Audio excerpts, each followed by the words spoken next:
Shoutout guys! So na ngayon nandito kami sa Kalifah Park, Abu Dhabi. Kalifah Park. Exit only. Walang entrance. Ay, ito pala yung entrance. So, welcome kami ngayon sa museum. We'll go inside of the entrance. Welcome to museum. So, si Kuya nandito. Ito siya dito. Dito tayo sasakay eh. Pero hindi siya nagsasalita ngayon. Dati nagsasalita yan eh. Nagsasalita yan. Meron ka kong video. Tapos tingnan mo si Sisi, oh. Kapang tao ba yun? Hindi. O yan siya, Sisi. Oy, Sisi, sakay na tayo. Hello. Good. Yeah, here. Eh, Mafi? Oh. Hi, Kuya. Sabi niya, kumusta po? Nadala ko ng ibang... Things like tea and rice. Most of our homes were Irish, made of date palm sticks and mats, although some were built with materials from the seashore, coral stone and lime cement. The walls reflected the heat of the sun. Inside, the rooms still cooler in the midday heat. Idor-tudor ka dito, Sisi. Kailan wala signal dito, Sisi? Bakit gano'n? Pinaliwanag natin sa kanila, mag-ride tayo ng ano, tapos bakit isa lang? Ayan yung Sisi, oh.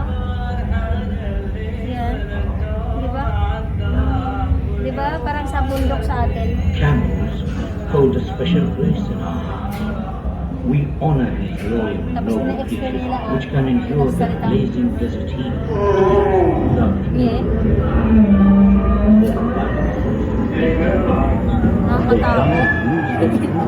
Their hair to eat throats and necks, their leather to make stripes and sandals. The camel is truly perfectly adapted to life in the desert.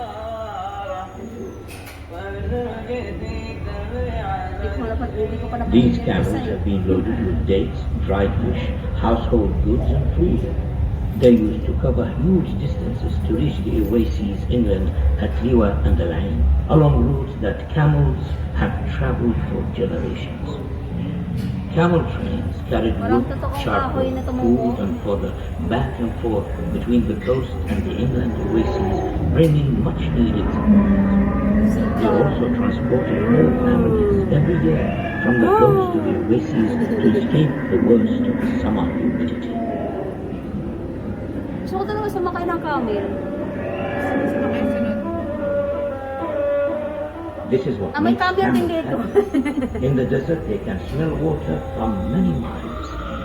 This oasis is fed by cool underground springs and a network of barrages, man-made channels which bring water from the mountains. Ang galing nila. Here, we produce dates, cereals, Para makapira lang talaga fruit negosyo, and no? pork. It's a kind of paradise, cool and tranquil. At night, the birds settle in the Ito yung shade deer. of the trees, and you have to keep a watchful Tumatalon-talon yan eye for dito, the Sisi. snakes and Ang dami scorpions. sa saliya. Oo, ang lakas yan The tumalon camel pala. raising bed were nomadic Yung during isang the ano, months yung of isang, migration yung apat na and would settle nawi na around the highway. oasis dwellings in the summer. No, Many di ba would yung live in balon traditional ni Eva? desert tents made of woven cloth. Yung balon na iba. These were furnished with rugs and divided Di ba si into Eva, separate naka-ano rin quarters si for Eva, men naka, and women. naka, Here, in the food preservation di ba si area, Eva, naka-ano rin women si Eva, no, almost naka-abaya? without making pans to make family meals. Next Diba? door, Parang in sa the atin, next, Sisi, no? the men's quarters, the men would meet in the evening to talk and drink coffee.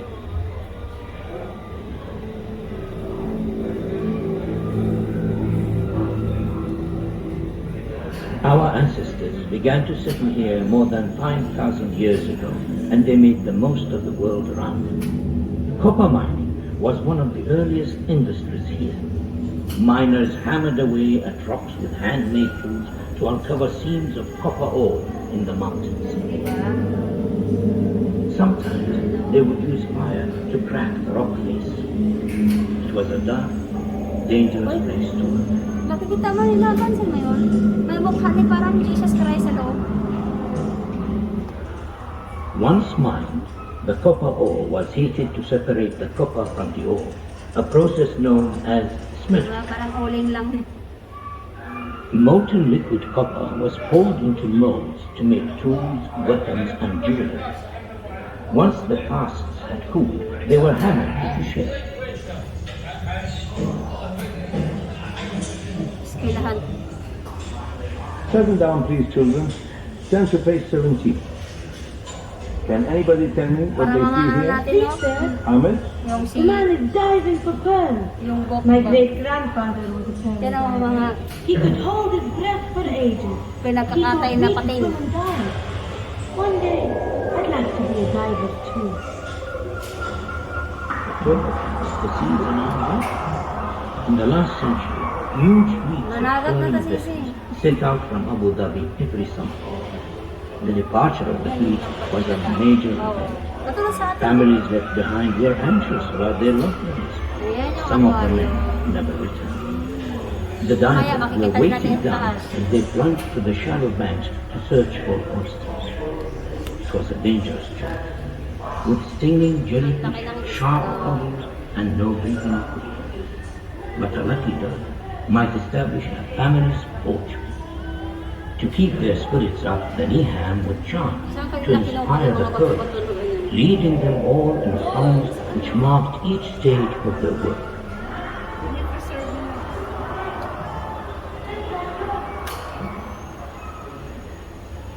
Yan, sakay na ng bangka.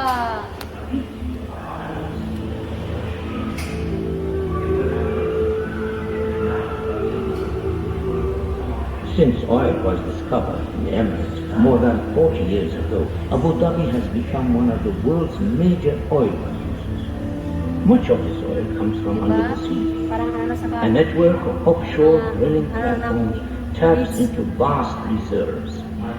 Abu Dhabi currently has around a sixth of the world's oil and gas. Kaya lang ano sa atin naman, mga kahoy-kahoy, ano din ang ano.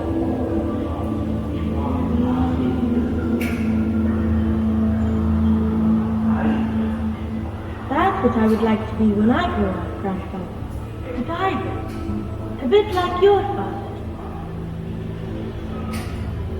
The underwater pipelines are maintained by highly skilled commercial Ano mo, divers. tahong. They wear protective suits and dive to the seafloor to work on the pipes, moving through the murky waters amongst the fishes and creatures of the sea. Dati ang dami na dito isda eh. Sabi ni Anne. Siguro mamatay na yung iba.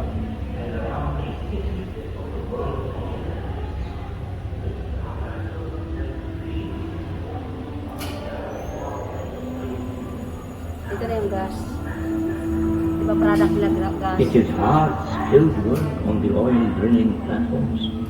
Highly trained men operate the drills, pumps, and other heavy machinery, extracting crude oil from beneath the sea. Ito yung mga oil, ano nila.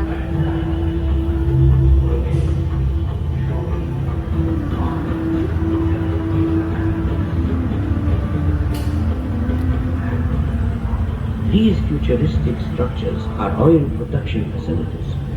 Huge quantities of oil are produced every day at offshore and onshore production facilities. But even this modern industry was built using traditional skills. Pearl divers helped to lay the undersea pipes, and dhows kept fresh supplies coming in. Nowadays, massive tankers are needed to transport the oil and gas to the rest of the world.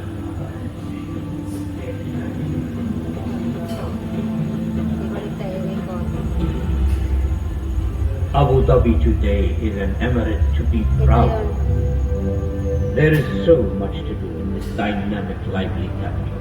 Busy streets, shopping malls, markets, hotels, a fantastic waterfront house. In little over a generation, Abu Dhabi has been transformed into one of the Ang galing, no? great trading and business centers of the world. This is now ganda, a Sisi, no? vibrant, Ito yung cosmopolitan corniche. city with a proud heritage rooted in the traditions and values of its desert and sea-going origins. Ang galing. Oh, di ba, guys? Look at that. It's like in the real